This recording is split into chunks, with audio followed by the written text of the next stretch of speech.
আসসালামু আলাইকুম। আমি সকাল সকাল রেডি হয়ে ইভেন্টে যাওয়ার জন্য। আজকে আমাদের খুবই স্পেশাল একটি ইভেন্ট আছে, সেখানে উপস্থিত থাকবে অনেক সেলিব্রিটি পার্সন এবং সবচেয়ে স্পেশাল থাকবে হলো আমাদের সবার প্রিয় অপু বিশ্বাস আপু।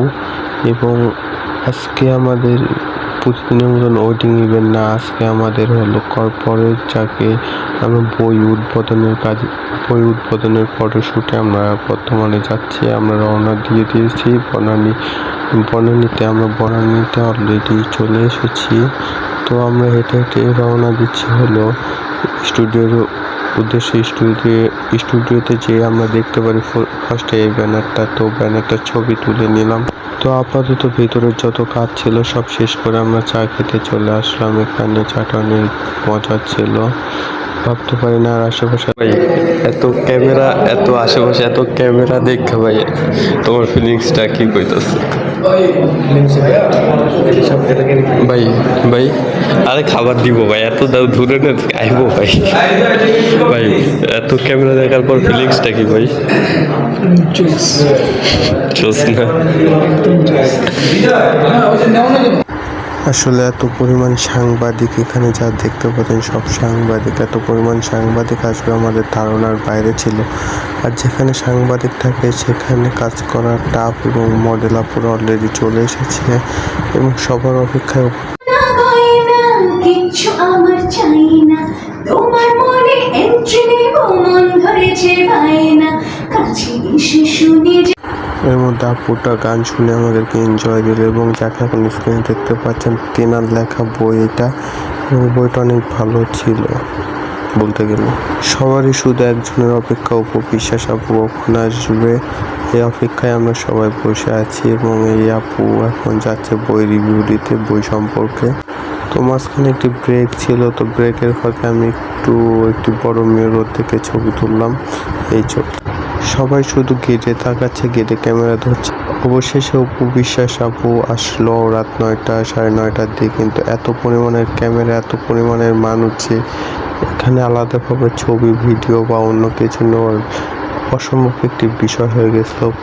প্রকার সাংবাদিক মারামারি লাগাই দিছিল। এই একটি অবস্থা দেখতেই তো পাচ্ছেন কি পরিমাণ সাংবাদিক। তো অপু বিশ্বাস আসলো, এখন তিনি যাচ্ছেন স্টেজের দিকে। তিনি সেখানে কিছু বক্তব্য রাখবেন এবং বই সম্পর্কে বলবে। তার একটি ছোট্ট ইন্টারভিউ এখানে চলছে।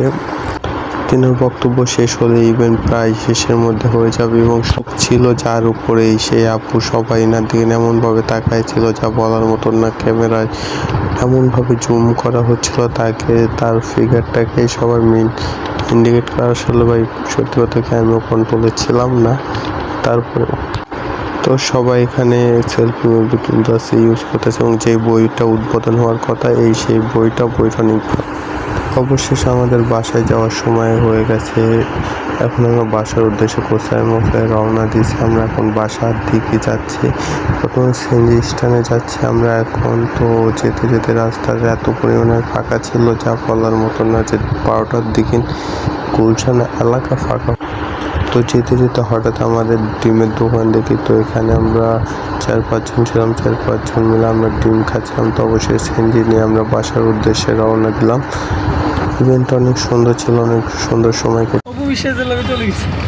চলে যাচ্ছি, কিন্তু যাচ্ছি না, আবার ভাই আমার নতুন পেজের লেগে কিছু শায়রি কয়ে যান ভাই, এক লাইন একটা শায়রি দেন ভাই, নতুন কিছু কয়ে যান ভাই। আল্লাহ হাফেজ। আপু আমাকে বলছিল যে বাসায় যে আমার বইটা পড়ে আমাকে রিভিউ দিও। আমি তো তখন আর বলতে পারি না, স্কুল কলেজের বই ঠিক মতো পড়লাম না, আবার গল্পের বই পড়তে যাব। তবে বইটা যেটুকু পড়েছি মনে হলো যে একটি মেয়ের জীবন কাহিনী এখানে তুলে ধরা হয়েছে। মেয়েরা কখনো পিছায় পড়ে না এবং একটি মেয়ে গ্রাম থেকে উঠে এসে কীভাবে আজকে এই জায়গায় পৌঁছালে, এই গল্পটি থাকবে এই বইটিতে। এবং বইটি পড়লে অনেক রহস্যময়, অনেক ভালো লাগবে আশা করি। এবং আমি নতুন ভিডিও করছি, আপনারা সবাই আমাকে সাপোর্ট করবেন, লাইক করবেন এবং সাবস্ক্রাইবটা করবেন প্লিজ।